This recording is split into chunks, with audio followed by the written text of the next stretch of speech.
Um, I think recently I've stopped craving romantic love.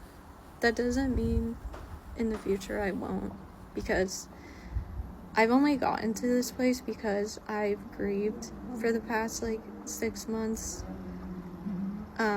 how I was taught that men are like, and then deconstructing that and really reprogramming my mind, basically. There's something called neuroplasticity in the brain, and it basically just refers to the fact that our brains are very adaptive, and so if we've received the same messages over time, those neural pathways strengthen.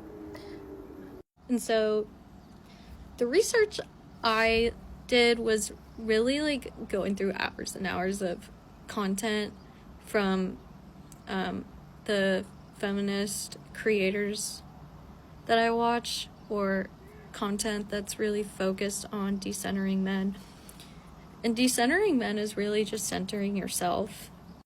So yeah, I went through hours of watching YouTube videos, TikTok, reading articles about dating culture, and also getting the perspective on men from S-workers or ex-S-workers. And everything they were saying, I feel like I already knew that subconsciously, maybe. I just didn't want to accept it because what I was programmed with was so different than what I was actually experiencing in my relationships with men, whether they were platonic or romantic. And realizing that 99% of the time when I interact with a man, they're thinking of our interactions as transactional. At first, that made me very angry, because I was thinking about all the times where if I would have had that mindset, it would have saved me a lot of time and energy.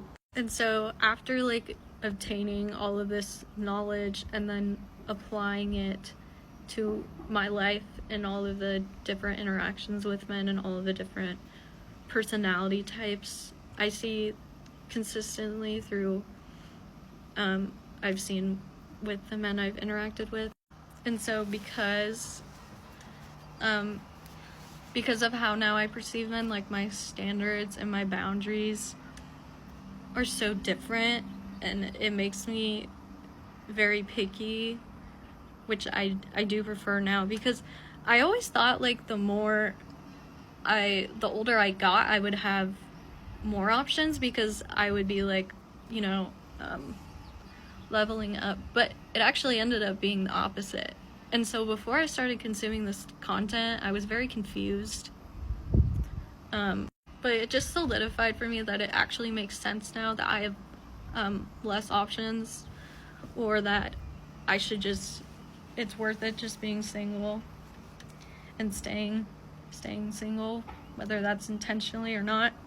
I just have been reflecting on the fact too that I'm grateful that I was even able to obtain that content and consume that knowledge, because I wouldn't have been able to get that perspective on men from older women in my life without my phone, without the internet. And it was only a month ago that it even dawned on me that I could stop craving romantic love, that was an option for me. So I still know I have a long way to go in my journey of really centering myself, because I've spent the past 21 years centering the patriarchy, even if it was just an imaginary man.